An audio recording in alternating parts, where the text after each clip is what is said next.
Роботи першої черги з ремонту аварійного колектора виконано. Чекають від області необхідних грошей і беруться за другу. На черговому засіданні виконавчого комітету йшлося про плани комунальників щодо каналізаційного колектора. Нагадаємо, аварія на ньому сталася у січні цього року. Друга черга планує заміну мереж в напрямку каналізаційної насосної станції до самої КНСки із будівництвом перед нею ще одного колодязя і заміну і в напрямку вулиці Шевченка, ще далі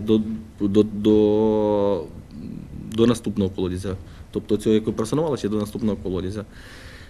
Значить, і будівництво 9 нових колодязів. Андрій Гавриш каже, розроблено всю необхідну для проведення ремонтних робіт другої черги проєктно-кошторисну документацію. Технічний стан каналізаційного цього колектора, він знаходиться в такому аварійному стані, і тому там треба однозначно робити ці роботи, для того, щоб було стабільне водопостачання і водовідведення в місті. 4 мільйони 227 тисяч. Грошей Прилуки просять і в Міністерства житлово-комунального господарства, і в обласного бюджету. Минулого року обласні депутати вже виділяли 1 мільйон 400 так званих екологічних грошей на ліквідацію аварії на колекторі. Розраховує місто і на власну казну. Можливо, треба нам ще підготувати звернення до міністерства, бо коли заступник міністра був, то він тут говорив, що ми допоможемо, всім допоможемо. Ну, це були тільки слова скажені, нічим абсолютно не допомагалося.